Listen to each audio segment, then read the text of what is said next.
Sí.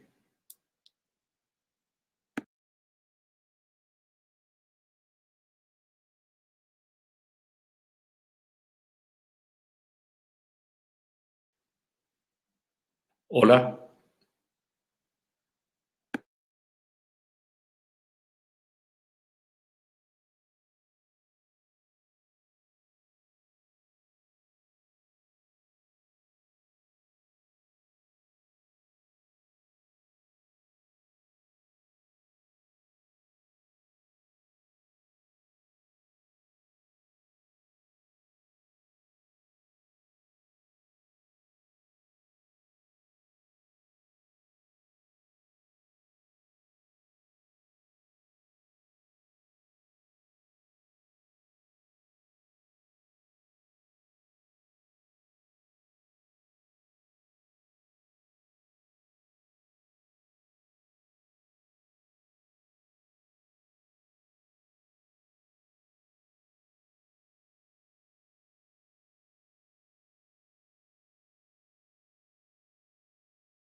Hola,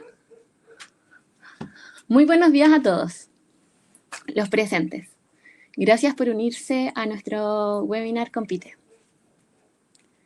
En Compite sabemos que el motor de la economía son las pequeñas y medianas empresas. Sabemos que hoy el contexto se ha vuelto complejo para cada una de ellas. Es por esto que queremos que nuestro conocimiento y experiencia a disposición de ustedes sea a través de este webinar. Hoy, junto a Andrés Alemani Errázuri, tutor Compite, a quien aprovecho de saludar, les daremos las mejores tácticas de corto y mediano plazo que les permitirán gestionar de mejor forma su negocio en tiempos de crisis. Explicación de la plataforma y los tiempos. El webinar tendrá una duración de 40 minutos. Ustedes, en el transcurso de la presentación, pueden ir haciendo sus preguntas en el chat del programa que está a mano derecha. Hay una pestaña al lado que deben presionar para enviar sus preguntas. Estas serán respondidas al finalizar de cada bloque. Si existen problemas de conexión, pueden presionar el botón Reconectar, que se encuentra en la parte superior de la pantalla.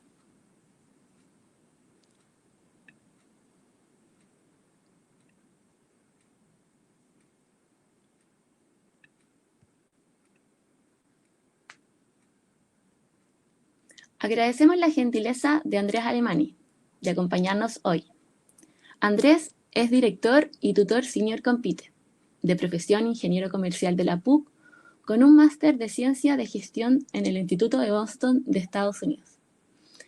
Exgerente general de Red Salud UC, Maco ICSA y Chiquita. A continuación, damos inicio a nuestro webinar Tácticas de supervivencia en tiempos de crisis.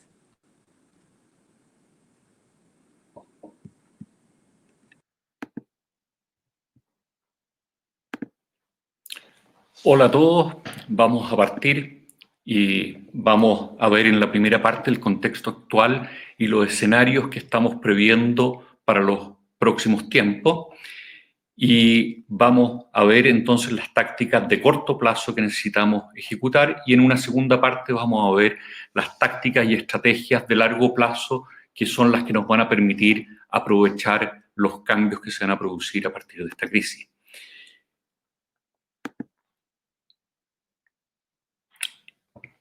Voy a partir con algo que hoy día se ve bastante, que es esta palabra Kiki en chino, que está compuesta por dos ideogramas. El primero que significa peligro y el segundo oportunidad. Y así es como los chinos le llaman a las crisis, porque las crisis significan un peligro, significan una amenaza para las empresas, y si no hacemos nada podemos perder.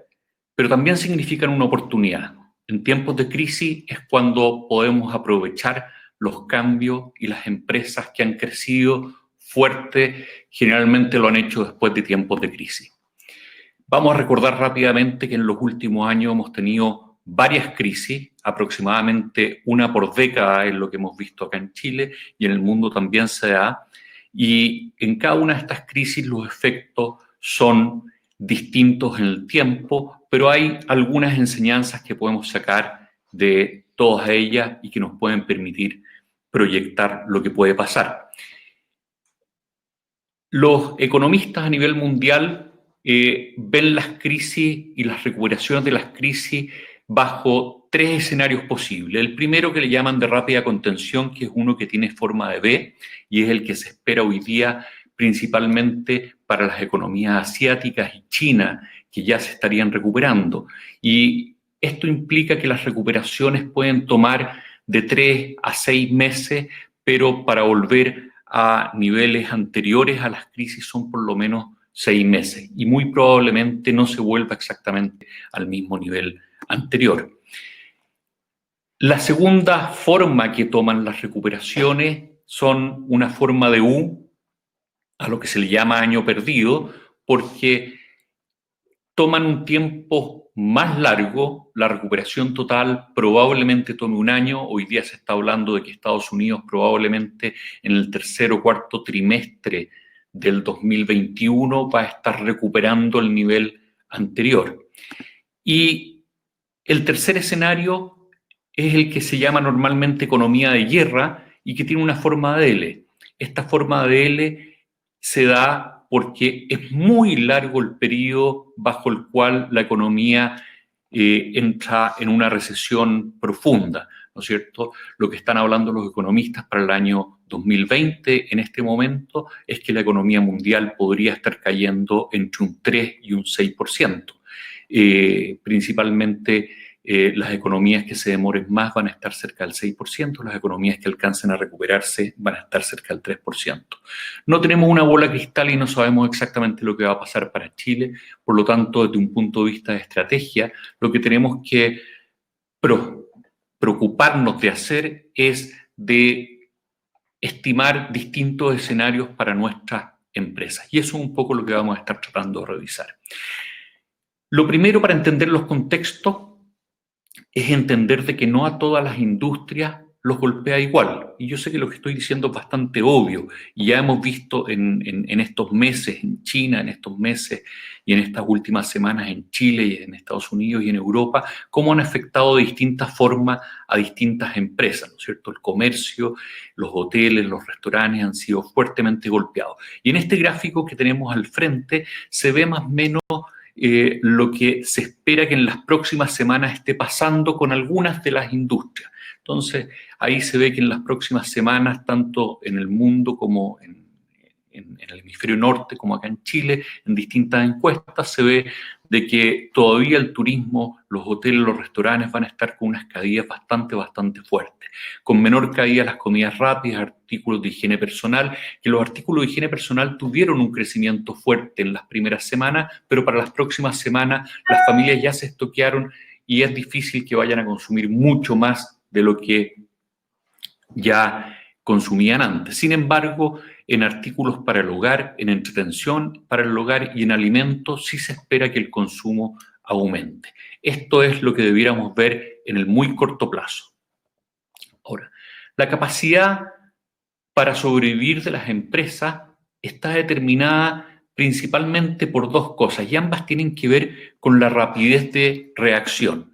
El primero es la velocidad del entendimiento del contexto y de los efectos sobre el negocio propio, ¿cierto? Para esto es muy útil ver lo que en este momento se está analizando de cómo se están recuperando las economías asiáticas, ¿no es cierto? Y en las próximas semanas o meses vamos a estar viendo qué es lo que pase con las economías europeas y americanas. Eso nos va a dar, ¿no es cierto?, una capacidad de entender el contexto en que nos estamos moviendo y además los efectos sobre mi propio negocio.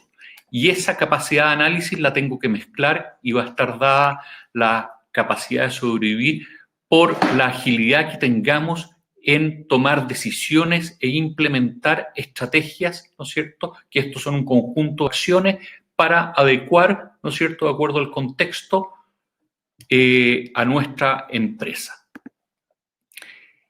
Esta gráfica que tenemos al frente se ha presentado en crisis anteriores, en estudios, y es bastante decidora. Básicamente lo que dice y muestra el ejemplo bajo dos empresas, una empresa A que es bastante lenta para reaccionar, ¿no es cierto?, y que va ajustándose en el corto plazo muy lentamente y le cuesta mucho entonces después recuperarse. Y una empresa B que ajusta rápidamente, toma decisiones rápidas, ajusta para su nivel de venta estimado, sus gastos,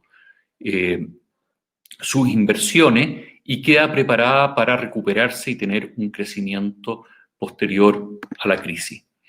¿Cuáles son los cambios que estamos viendo en el corto plazo y que son obvios y distintos para distintas empresas? Lo primero es la caída en las ventas. En el comercio lo hemos estado viendo, pero prácticamente todos los negocios, excepto algunos negocios como el e-commerce, algunos negocios de última milla, ¿no es cierto?, estos delivery, algunos negocios de comunicaciones que han crecido, pero para el 90% de las empresas, la verdad es que la caída en venta ha sido para la mayoría bastante importante. Lo segundo que vemos en el corto plazo es una dificultad para cobrar, porque no solamente depende de lo que pueda vender la empresa, sino que de toda la cadena a quienes le venden. Cualquiera en la cadena que deje de pagar, que entre en dificultades, y eso es altamente probable, va a significar una dificultad para nosotros finalmente para cobrar. Y el tercer aspecto en el cual nos tenemos que fijar fuertemente es en una menor productividad, y lo estamos viendo, o sea, el no poder abrir nuestras empresas, el tener que funcionar a media máquina, el tener que funcionar por turnos, todo eso hace de que la productividad caiga en forma importante.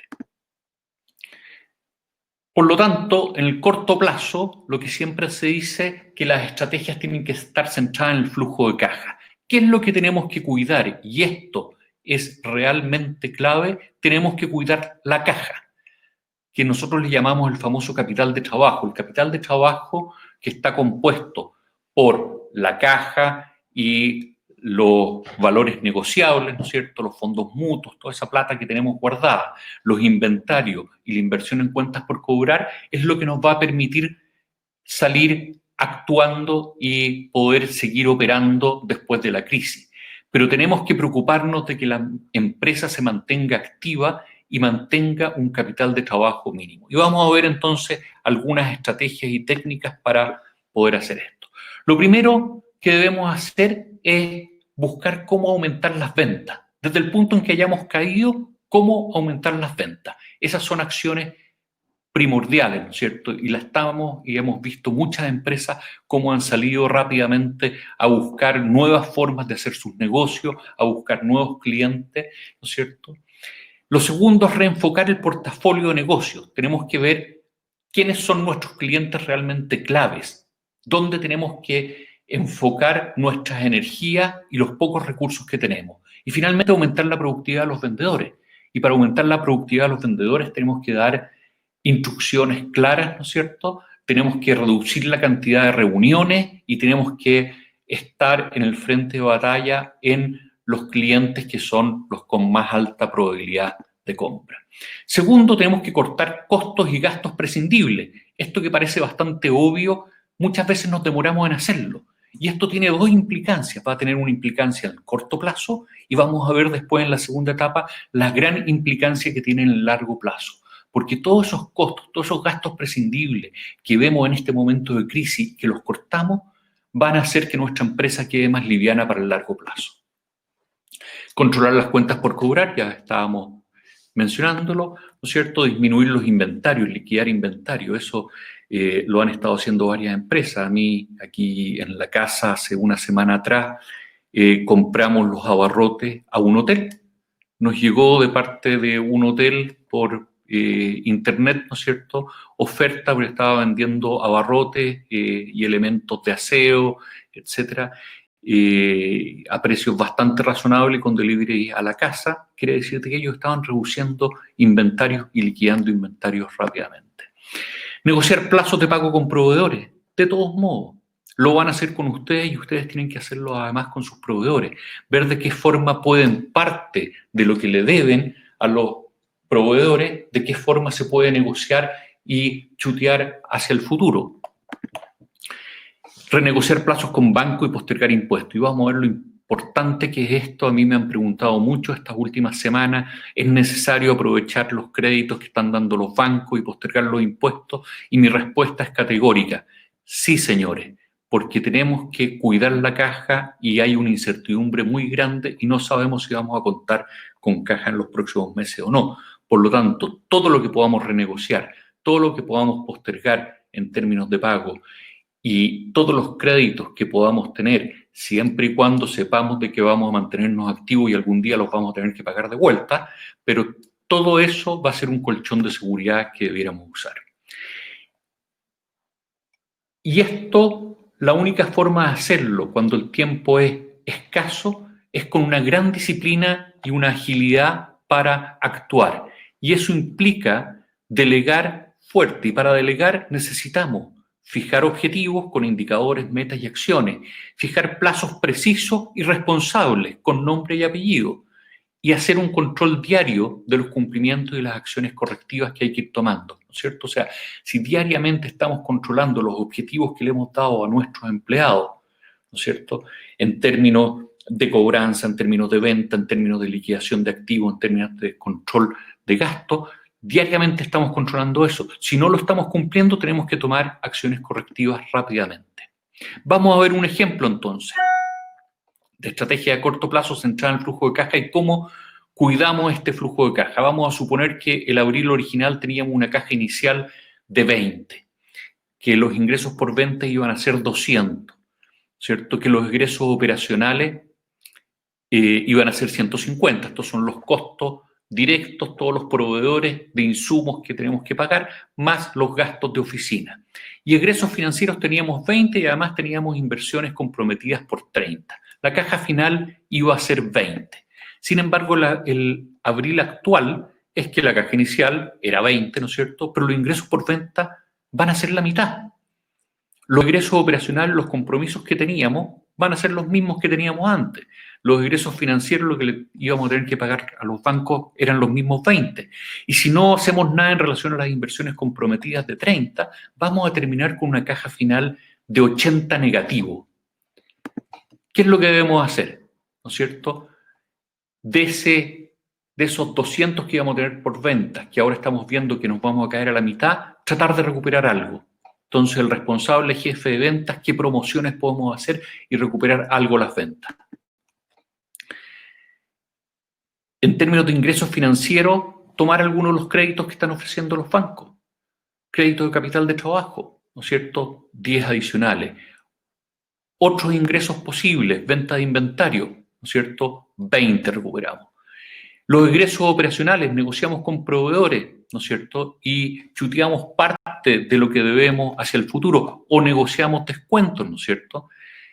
Yo en mi oficina, a raíz de la crisis de octubre, ya veníamos negociando bastante y hemos reducido casi en un 60% los gastos de oficina. Y parte de eso están porque renegociamos el arriendo de las oficinas, entre otras cosas. Liquidamos una serie de suscripciones y gastos que eran totalmente prescindibles. Hemos reducido algún personal, ¿no es cierto?, recepcionista, nos dimos cuenta que no necesitábamos. Entonces, cuando entramos a esta crisis ya estábamos con gastos de oficina bastante menores. Gastos financieros, negociar con el banco. Hoy día están permitiendo, ¿no es cierto?, postergar cuotas. Aprovechemos eso también. Y las inversiones comprometidas, ¿qué cosas puedo postergar de las inversiones que estábamos haciendo? Y si en este ejemplo, vemos el final, ¿no es cierto?, logramos tomar una serie de acciones con responsables que nos permitieron cuidar esa caja. Esa caja es clave, ese es el colchón de seguridad que vamos a tener para sobrevivir en esta crisis. Y lo que espero que ustedes hagan a partir de esto es que ustedes proyecten, y esta es mi sugerencia, proyecten el flujo de caja para los próximos meses y vean las acciones necesarias.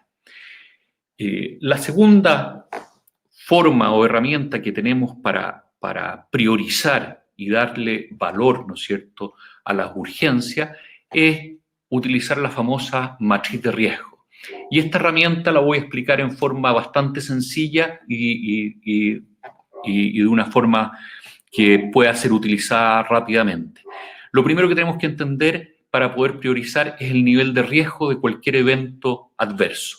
Y el nivel de riesgo se calcula como la probabilidad de ocurrencia de un evento por el impacto o el costo que puede tener ese evento. Y voy a dar un ejemplo sencillo que he dado muchas veces, algunos si han estado en mis clases lo pueden haber escuchado, que es si yo en los últimos 10 años he chocado 3 veces, quiere decir de que la probabilidad de ocurrencia en un año de que yo choque es de un 30%. Y si lo que me ha costado en promedio ha sido 500.000 pesos, quiere decir de que el impacto esperado es de 500.000 pesos.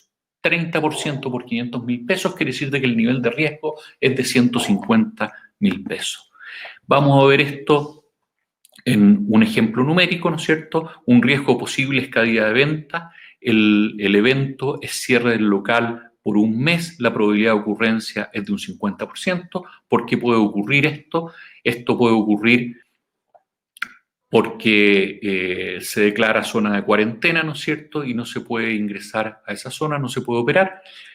El efecto económico, si no tengo ventas durante un mes en un local, es de 60 millones, por lo tanto el nivel de riesgo del 50% por los 60 millones es de 30 millones, ¿no es cierto? 30 millones es el valor esperado, ¿no es cierto?, de ese riesgo de que cierre el local. Y las acciones posibles, por lo tanto, que es lo realmente importante, ¿qué cosas puedo hacer para evitar esto? Es ventas por e-commerce o ventas en otros locales.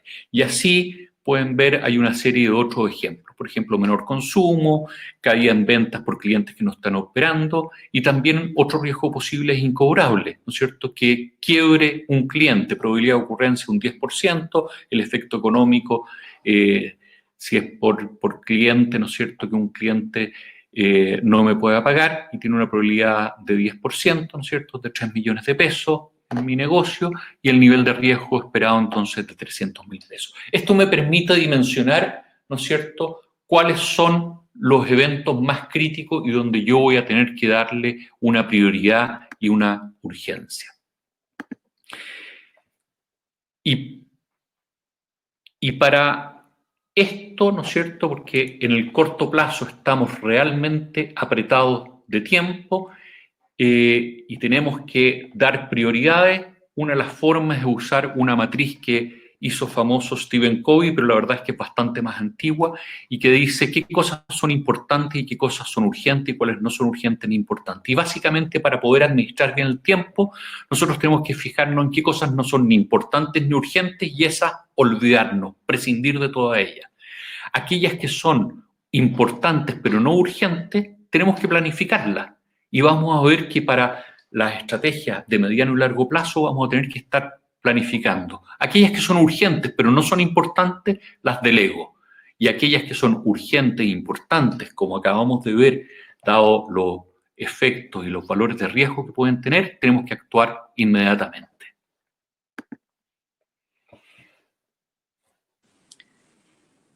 Andrés, Sí. contextualizando en las ventas, si han ido prácticamente, si las ventas prácticamente se han ido a cero, ¿debo mantener a la gente o despedirla? Es una pregunta difícil y voy a contestar siendo tremendamente práctico.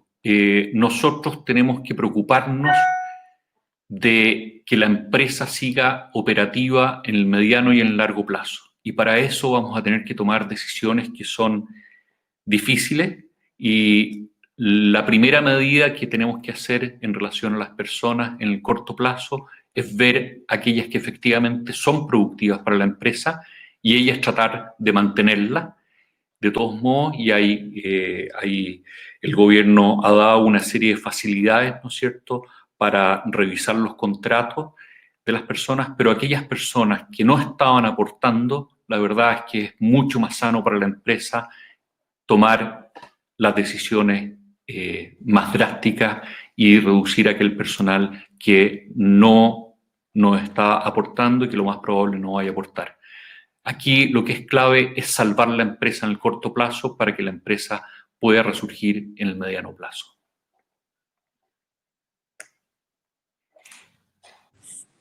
La siguiente pregunta, ¿es razonable pedir capital de trabajo para 3 meses si no lo necesito de momento? Y tal vez prepagar algún crédito y mantener la cuota de crédito del banco igual, que nos pregunta Luis en el chat. Gracias por la pregunta. Voy a insistir en lo que dije. En este momento hay una incertidumbre grande de cuánto va a durar la crisis y cuál va a ser el impacto en cada una de nuestras empresas. Tenemos que ser tremendamente ágiles para volver a tener una actividad rápido, pero vamos a necesitar todo el capital que sea necesario. Y de mi punto de vista es mucho mejor tener la plata en caja, sobre todo que en este momento están apareciendo créditos a unas tasas tremendamente bajas, ¿no es cierto?, si es que se da lo que está haciendo el gobierno de sacar estos 3.000 millones de dólares para garantías, ¿no es cierto?, de créditos bancarios que se estarían dando supuestamente a una tasa de 0% real. La verdad es que guardemos esa plata en caja es un costo bastante menor frente al seguro de poder contar con esa plata en caso que sea necesario.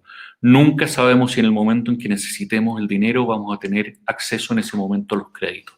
Mi sugerencia es no prepagar créditos, tomar los créditos que puedan ser, utilizar muy inteligentemente esos recursos y sobrevivir y manejar muy bien la caja. Este flujo de caja que presenté hace unas láminas atrás es realmente clave que ustedes lo lleven y lo lleven mes a mes, porque eso es lo que les va a estar mostrando si es que van a ser capaces de cumplir con los compromisos que tienen o no.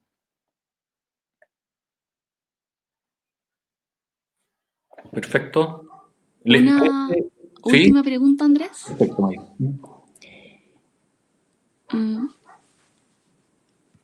En contexto de crisis, las indemnizaciones por año de servicio, ¿cómo opera?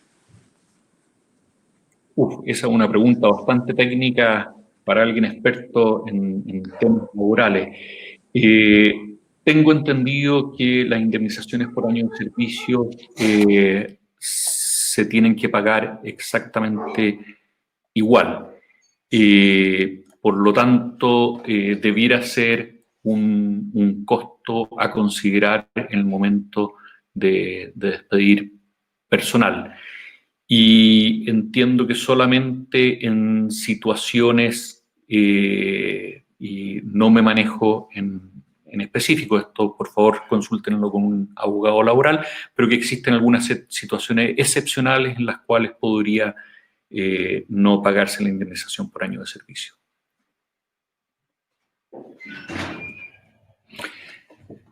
Perfecto, entonces voy a seguir con la presentación. Si quedan más preguntas, las vemos, les parece, al final para alcanzar a presentar el tiempo.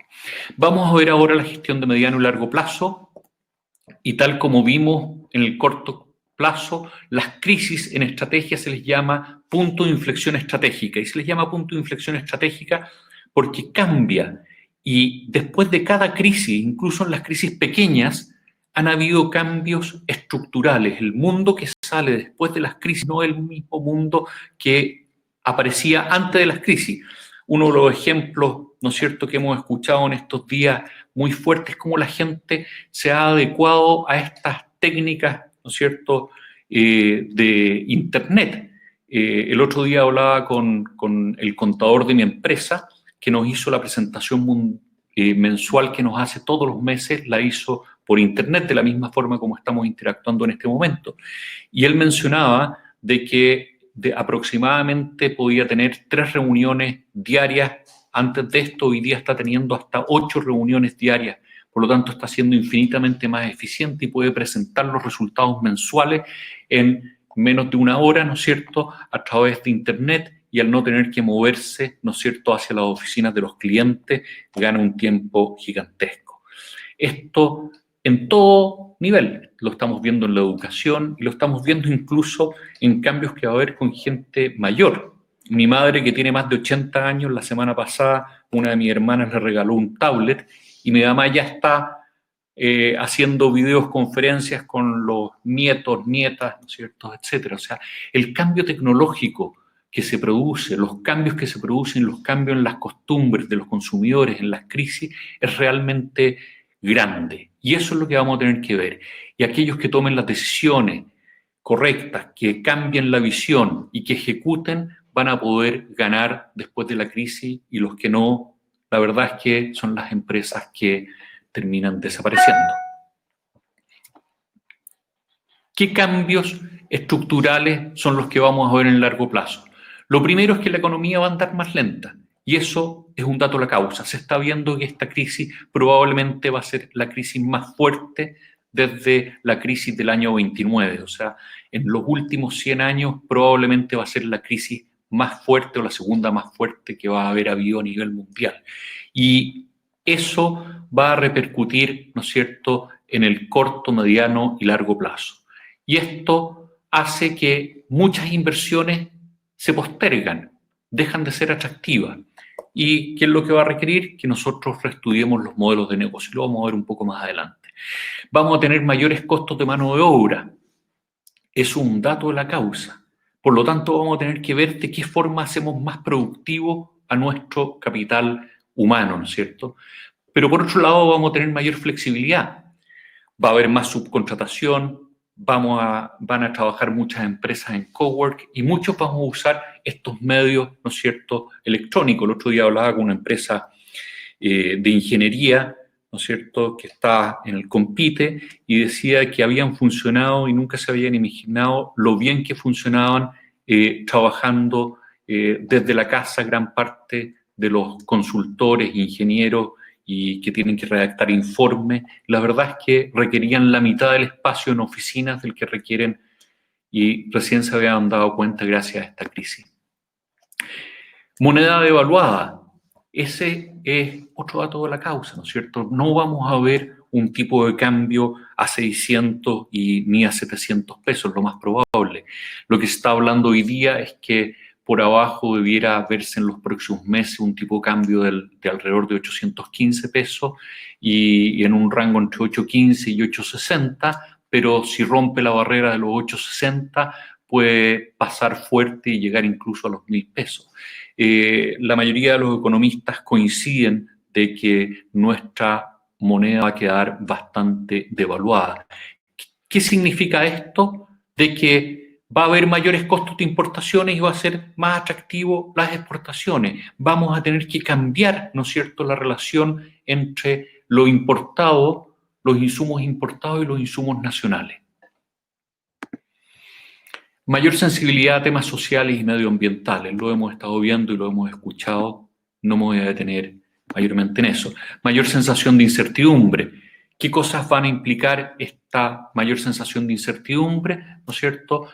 Los consumidores y las empresas van a ser infinitamente más cautas al contratar. Los contratos lo más probable es que van a ser de más corto plazo, van a tener mayores cláusulas de salida y se va a buscar un mayor ahorro. Después de estas crisis, la austeridad es un dato de la causa en todas las economías. Todas las economías, después de las guerras, después de las crisis, después de las pandemias, las empresas salen infinitamente más austeras.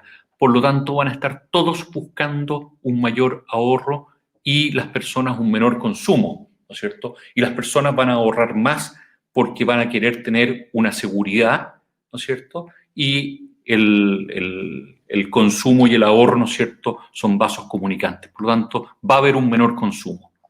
Cambio en los modelos de logística y última milla. ¿Para qué decir nada? Lo hemos estado viendo todos estos días, ¿no es cierto? Los delivery han pasado a ser parte importante de la forma como se comercia. La otra razón es que la gente quiere tener menor contacto y probablemente después de la crisis, de esta crisis que va a ser una pandemia, la gente busca, y eso se está viendo en China, que en las partes en que se está recuperando, de que la gente busca tener mucho menor contacto, por lo tanto compra más por internet porque quiere estar menos expuesta a otras personas.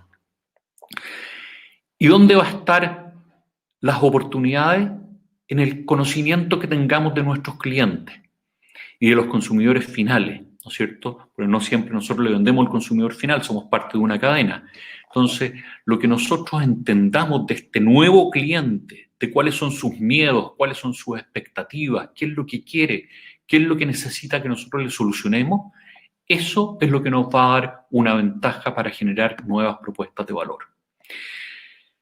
De más está decir de que los recursos humanos, si siempre han sido críticos, hoy día van a ser más críticos aún. Y parte de lo que se está viendo es que va a haber mucho más robotización, va a haber mucho más automatización de procesos, pero las personas van a cumplir ciertos roles claves que no van a cumplir los robots. Por lo tanto, voy a tener que entrar a redefinir, ¿no es cierto?, el rol que van a jugar las personas en mi organización, ¿cierto? Y probablemente van a necesitar nuevas competencias y habilidades. También vamos a necesitar definir nuevas métricas para controlar el desempeño y la productividad de las personas. Vamos a hacer un ejercicio similar al que hicimos para el corto plazo, ¿cierto? En el corto plazo lo que mencionamos es que el flujo de caja es la herramienta clave. ¿Por qué? Porque en el corto plazo la caja es la que nos dice si sobrevivimos o no. Pero en el mediano y largo plazo lo que nos dice si sobrevivimos es si hacemos buenos negocios. Y los buenos negocios es que tengamos utilidades y además que tengamos una buena rentabilidad sobre nuestros activos. Y aquí tenemos un ejercicio rápido. Supongamos que para el año 2020 teníamos un supuesto que íbamos a vender 2.000 millones, que íbamos a tener un costo directo de 1.200, un margen bruto de 800, gasto de administración y venta de 500, un margen operacional, por lo tanto, de 300, impuestos, lo que nos iba a dejar una utilidad neta de 220.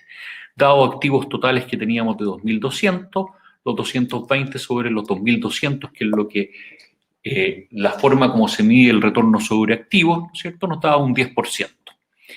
El 2020 actual, sin embargo, estamos proyectando una caída importante en las ventas. Para todo el año una caída de 20%. El costo directo iba a ser relativamente proporcional, el margen bruto iba a quedar en 500, ¿no es cierto? Si es que no hacemos nada, los gastos de administración y ventas en 500 50,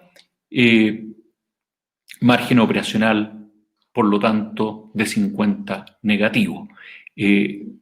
Como tenemos pérdidas, no tenemos impuestos, ¿no es cierto? Y los activos totales, perdón, ahí hay un error, quedaron 220, son 2.200, negativo un 2%. ¿Qué es lo que debemos hacer? ¿No es cierto? Tal como lo vimos para el corto plazo, tenemos que tomar acciones sobre las ventas. Y aquí son nuevos productos, nuevos servicios, nuevos mercados, y a quién vamos a ser responsable el jefe de venta.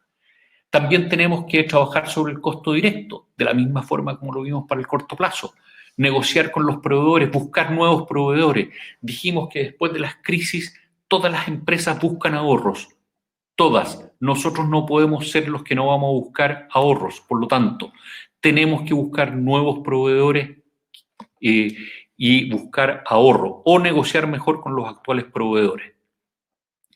Así podemos ajustar, ¿no es cierto?, y retener un margen bruto como el que teníamos antes. Los gastos de administración y venta, ya mencionamos, ¿no es cierto?, todo lo que podamos haber ahorrado y podamos haber visto en este corto plazo que podíamos prescindir, prescindamos, tomemos las decisiones en este momento. En este momento veamos cada persona que no estaba produciendo. El otro día hablaba con un amigo que trabaja en una gran empresa consultora y están una de las empresas consultoras más grandes y están trabajando todos desde la casa. Y me dijo, nos dimos cuenta entre varios de los consultores de que muchos de los asistentes aportaban prácticamente nada. En este momento hay muchos de los asistentes que están sin trabajo, están desde su casa, se les está pagando, siguen, pero están sin trabajo. Y la verdad es que nos dimos cuenta que vamos a tener que cortar una cantidad importante de asistentes que hacían labores burocráticas, administrativas y que sin embargo hoy día estamos trabajando prácticamente igual sin que esas personas estén haciendo mayor trabajo. Eso hay que cortarlo. Tenemos que hacer ajustes ahora. Y finalmente, liquidación de activos. Importante. Ver qué activos eran prescindibles, cuántas camionetas teníamos en la oficina, eran necesarias todas esas camionetas, eran necesarias todas las máquinas, teníamos algunas máquinas que las teníamos en desuso, liquidemos, vendamos activos, porque en la medida que tenemos menos activos, lo que nosotros producimos sobre esos activos es más rentable. Finalmente, los ajustes que tenemos que hacer en el modelo de negocio, y aquí esto está basado en un modelo que probablemente muchos de ustedes conocen, el famoso modelo Canvas, ¿no es cierto? Es que tenemos que entender muy bien a qué segmentos vamos a servir ahora. Probablemente no van a ser exactamente los mismos clientes que teníamos antes. Tenemos que estudiar quiénes van a ser.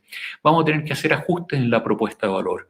Quién sabe, vamos a tener que dar más crédito, o vamos a tener que dar un servicio distinto, o vamos a tener que bajar costos para ofrecer un precio más económico, pero algún ajuste en la propuesta de valor vamos a tener que hacer de acuerdo, ¿no es cierto?, a lo que dijimos que son las necesidades y expectativas actuales que van a tener nuestros clientes.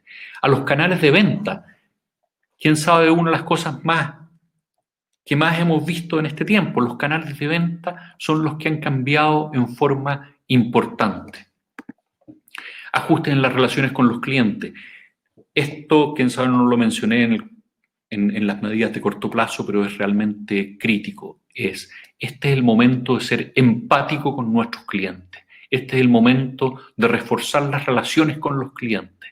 Esas relaciones, ¿no es cierto?, cuando el cliente vio que yo estuve al pie del cañón, que yo estuve por él, que yo le seguí prestando el servicio o entregando los productos, incluso en el momento de crisis, y que yo estuve escuchándolo, ese cliente es el que va a ser fiel en el mediano y largo plazo. Los modelos de ingreso pueden cambiar, ¿no es cierto? Ahora puede que sean suscripciones, puede que sean distintos modelos que encontremos. Cambio en los recursos clave, lo mencionamos, ¿no es cierto? Uno de los recursos clave más importantes son las personas. Probablemente vamos a tener que hacer cambios en las personas, cambio en las tecnologías, cambio en las actividades que hacemos. Vamos a tener que hacer las cosas de forma distinta. Y las alianzas estratégicas pasa a ser otro punto importante. En momentos de crisis en los cuales nosotros tratamos de concentrarnos en nuestra actividad central, en lo que somos nosotros más productivos, tenemos que dejar muchas cosas de lado y probablemente nos convenga más hacer alianzas estratégicas y juntarnos con otros en lo que otro es más productivo y nosotros concentrarnos en lo que somos más productivos e ir en conjunto hacia un cliente. Las alianzas estratégicas pasan a ser nuevamente otro punto clave. Y obviamente esto va a tener implicancia en el modelo de costos que vamos a tener. Aquí les dejo para que ustedes proyecten su estado y les sugiero encarecidamente que lo hagan. Proyecten cuál era el 2020 original que tenían en términos de ventas, de costos directos, de gasto de administración y venta, cuáles eran los activos totales que tenían y ustedes dividen la utilidad neta por los activos totales y les va a dar cuál es la rentabilidad sobre los activos que ustedes tenían proyectado originalmente. ¿Cuál es el escenario que están viendo actual? Y el escenario 2020 ajustado de acuerdo a acciones y responsables que van a tomar. Porque ese 2020 actual, sin hacer nada, probablemente va a ser bastante desastroso. Por lo tanto, ¿qué acciones tenemos que tomar para ajustar el 2020? Y con esto vamos terminando ya. Acciones para el corto plazo, rápidamente. Defender la caja. Imprescindible defender la caja. Delegar, priorizar, establecer objetivos, monitorear el avance y sobre todo, y esto se lo digo también encarecidamente, darle un sentido a este esfuerzo. Nosotros tenemos que comunicarle a todo nuestro equipo por qué estamos haciendo lo que estamos haciendo, por qué estamos tomando las medidas de ajuste de costos, probablemente de ajuste de personal, por qué estamos haciendo lo que estamos haciendo con nuestros clientes. Eso lo estamos haciendo porque nosotros queremos preservar la empresa para el mediano y el largo plazo. Y las medidas para el largo plazo, entender los cambios estructurales y entender cómo va eso a afectar, ¿no es cierto?, las preferencias de los consumidores. Definir estrategias, generar estructuras más flexibles, muy importante. Aquí en adelante las estructuras rígidas no nos van a servir. Nos damos cuenta que las crisis suceden, se nos olvidan, a pesar de lo que les mostré en un principio. Al menos una vez cada 10 años tenemos una crisis. Y cuando es una vez cada 10 años, no es que suceda exactamente cada 10 años. Puede venir otra crisis en un año, en 2 años. Por lo tanto, tenemos que aprender de que tenemos que tener estructuras flexibles. Preparar un muy buen equipo y saber delegar. Aprovechar las nuevas oportunidades, mirando lo que está sucediendo, mirando las nuevas necesidades de nuestros clientes y alinear los recursos y capacidades para crecer. Y aquí no los voy a latear, pero este es el esquema típico de una planificación estratégica, ¿no es cierto? ¿Qué es lo que hay que hacer para diseñar estrategia? Y rápidamente vamos a ver, enfocar los recursos, los proyectos, productos y servicios más rentables, siempre. Controlar los riesgos, ya lo mencionamos, entender nuestros recursos más críticos, cuidarlos y desarrollarlos, o sea, capacitarlos. Esas son las personas. Optimizar los procesos entendiendo las nuevas expectativas de nuestros clientes, lo estábamos mencionando. Alejarnos de la competencia ofreciendo propuestas de valor diferenciadas de los otros competidores, ¿no es cierto? Cómo nosotros le damos un servicio distinto a nuestros clientes del que le da la competencia. Por eso es que nos eligen a nosotros. Y por último, generar capacidad y flexibilidades para adecuarnos a las condiciones cambiantes del entorno. Hasta aquí los dejo y quedo abierto a las preguntas que tengan. Andrés, ¿Sí? para empezar la ronda de preguntas, en los próximos meses es difícil predecir, pero en un año casi imposible. ¿Qué industrias serán las más afectadas? Tal como lo hemos visto, claramente las industrias que estén relacionadas a los viajes, ¿no es cierto?, el turismo, los hoteles, los restaurantes, van a ser altamente afectados.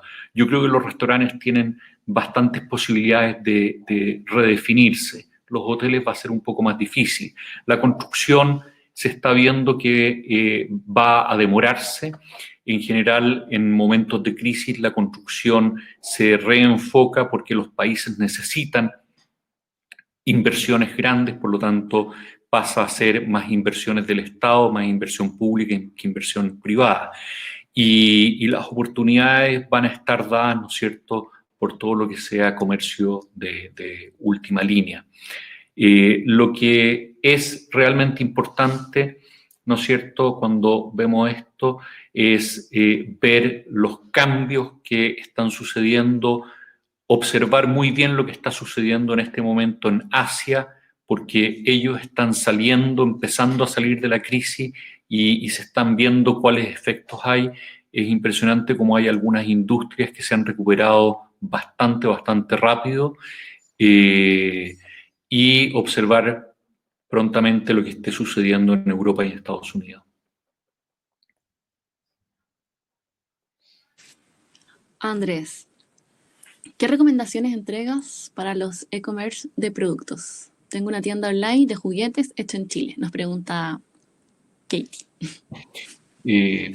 Perfecto, yo creo que hay una oportunidad gigantesca. Tenemos que pensar de que la gente hoy día no está comprando en los locales, no está comprando en los malls, está comprando en las casas. Las casas han pasado a ser un centro de trabajo, un centro de estudio, han pasado a ser un centro de consumo. Por lo tanto, todas las formas que tengamos para llegar a las casas son realmente claves.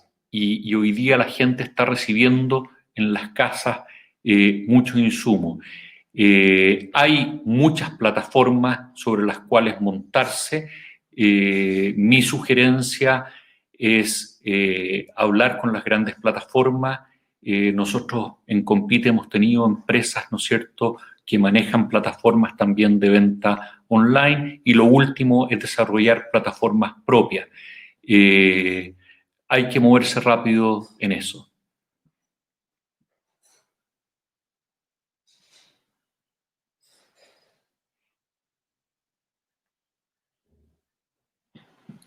Mientras Andrés, Mayra, sí, mientras Andrés, Mayra, sí. me están preguntando, Andrés, me están preguntando, ¿qué pasará? ¿Qué estrategias deberíamos seguir para crecer en el e-commerce? Bueno, un poco lo mismo que estaba mencionando recién.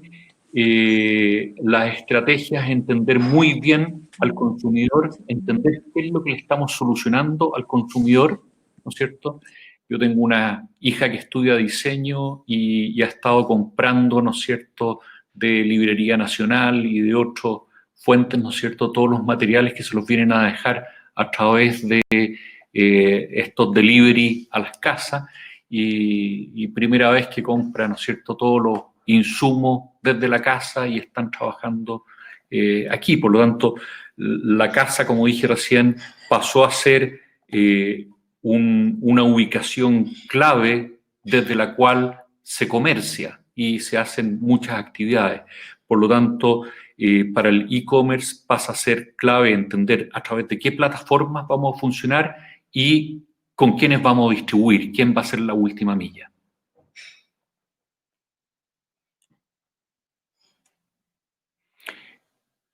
Mayra, si tú me permites, he estado viendo algunas de las preguntas ahí también y hay un par que, quién sabe, se me quedaron. Había una pregunta que hablaba sobre... Sí, adelante, Andrés.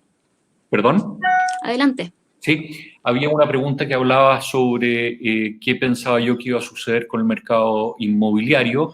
El mercado inmobiliario va a tener ajustes bastante importantes. Claramente va a haber un resurgimiento de la vivienda social y ya se está viendo, las grandes inmobiliarias están buscando en este momento paños para desarrollar vivienda social, porque lo más probable es que el Estado, como dije, va a invertir fuerte en eso. Y yo creo que en el mercado inmobiliario tradicional va a haber que pensar en las nuevas necesidades de las personas. Yo creo que este encierro de tanto tiempo ha hecho que la gente piense los espacios en forma distinta. Probablemente mucha gente va a decidir trabajar parte del tiempo desde su casa, por lo tanto vamos a tener que diseñar probablemente departamentos distintos. Y relacionado al mercado inmobiliario, y quién sabe sirve para muchos de los negocios que están, de los empresarios que estamos hablando, una de las cosas que sí se ve después de estas crisis es que el mercado del lujo es uno de los que más cae.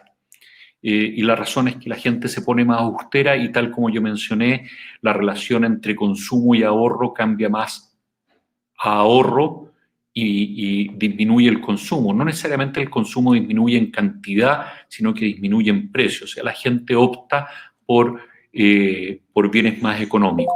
Vi que había una pregunta también si es que convenían las guerras de precios en estas situaciones de crisis. Yo nunca creo que las guerras de precios sean buenas. Alguna vez en clase de estrategias mostré un ejemplo de guerra de precios que se estudia bajo teoría de juegos, ¿no es cierto? Con algo parecido al famoso dilema del prisionero, y las guerras de precios siempre terminan en una peor posición que la inicial. Eso no quiere decir de que yo estudie bien mis costos y le dé a los clientes, ¿no es cierto?, satisfaga sus necesidades de la mejor forma. Si parte de eso son menores precios, voy a tener que adecuarme a menores precios. Pero no es la idea de entrar en una guerra de precios por guerra de precios.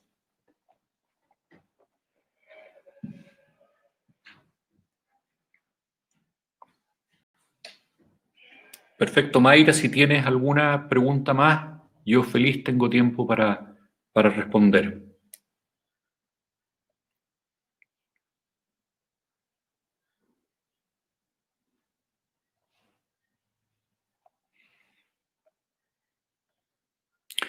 Ahí preguntan, mientras Mayra, si creo que el valor de las propiedades va a bajar. Probablemente sí. ¿Y dónde se van a ver los precios? Ya se estaba viendo en los últimos meses, desde la crisis de octubre. Primero empiezan a bajar los precios de los bienes más prescindibles, por lo tanto las segundas viviendas en los últimos meses bajaron bastante fuerte. Primera vivienda baja menos y mientras más de lujo sea el segmento, más flexibilidad al precio hay. Menos flexibilidad hay en los segmentos más económicos. Por lo tanto, la gente ajusta su consumo y busca gastar menos. Veo ahí de Rodolfo Morales una sobre la industria de venta de vehículos seminuevos. ¿Algún consejo? Sí, Rodolfo,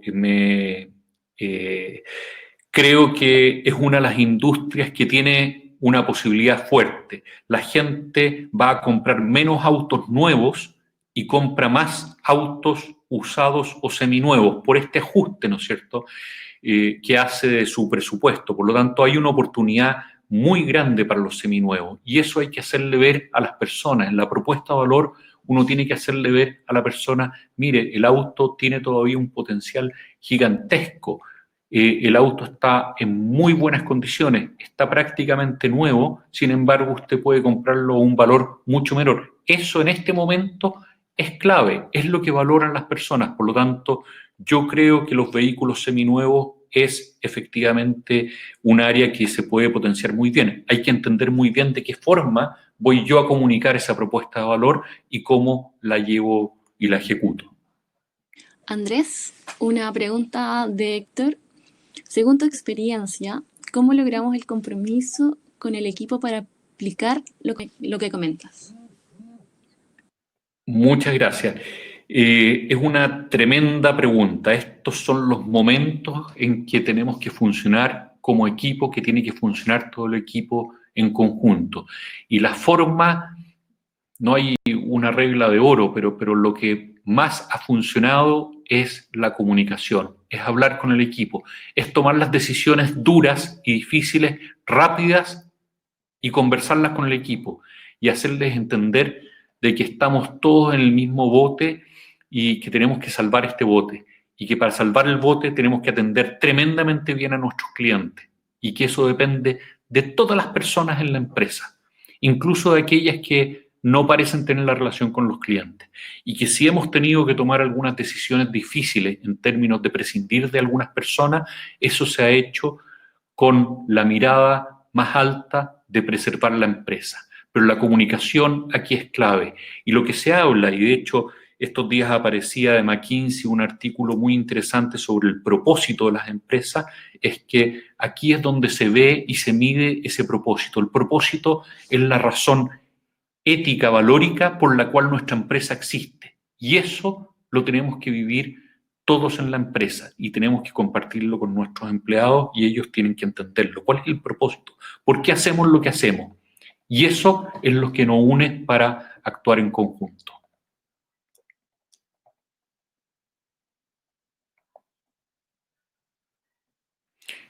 Aprovecho, ahí vi una pregunta que también quería responder de las que estaban en el chat. Preguntan cuál es el nivel óptimo de deuda. Esta es una pregunta tremendamente difícil. El nivel óptimo de deuda en un momento normal, hace 6 meses atrás, era totalmente distinto que el nivel óptimo de deuda actual. Hoy día yo me atrevería a tener niveles de deuda muchísimo más altos de los que tenía 6 meses atrás. Y la razón es que necesito tener todos los fondos que puedan ser disponibles para pasar esta crisis. Lo más probable, además, es que tanto el Estado, y lo estamos viendo en los impuestos, en las facilidades para la contratación de personas, ¿no es cierto?, o término temporal de la relación laboral, más lo que están haciendo los bancos y van a hacer muchos proveedores, es que va a haber mayores facilidades de pago, ¿no es cierto? Hoy día el Estado ya dijo que en términos de impuestos no va a estar persiguiendo a la gente que no ha pagado los impuestos. Por lo tanto, hoy día hay un espacio más grande para estar endeudado. Siempre más deuda es más riesgo, siempre. Pero en este momento tenemos que asumir mayores niveles de riesgo para subsistir y sobrevivir.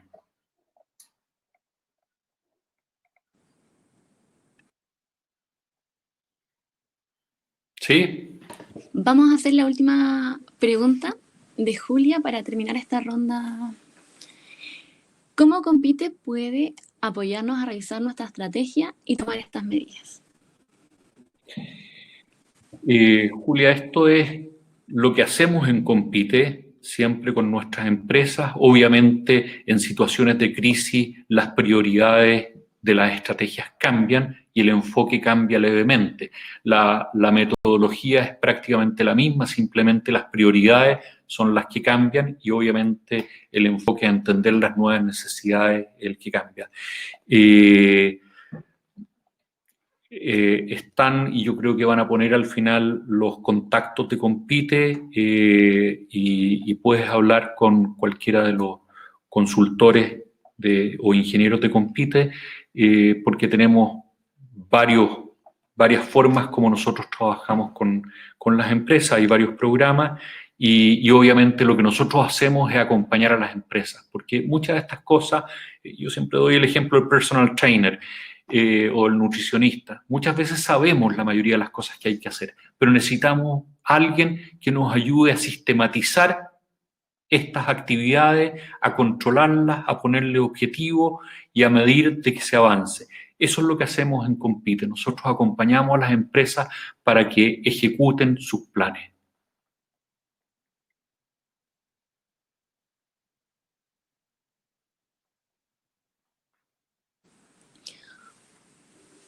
Muchas gracias, Andrés, por esta interesante presentación. Esperamos que esta instancia haya sido una guía para todos ustedes y puedan ponerla en práctica en sus negocios.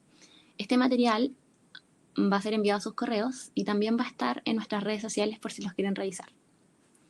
En Compite son este tipo de instancias las que reflejan nuestro trabajo como empresa, en los diferentes programas que ofrecemos enfocados a acompañar y apoyar a miles de pymes en situaciones y en contextos difíciles. Hacemos abiertamente la invitación a que nos conozcan a nuestros programas, que se ajusten a sus contextos, que viven su negocio hoy. Hemos trabajado con más de 2.200 empresas, 4.400 proyectos hemos implementado y estamos ubicados en 5 regiones. Los invitamos a contactarse con todos nosotros a través de nuestro sitio web compite.cl o vía correo contacto@compite.cl para agendar una reunión y entregarles una mejor asesoría. Muchas gracias a todos por acompañarnos. Hasta pronto.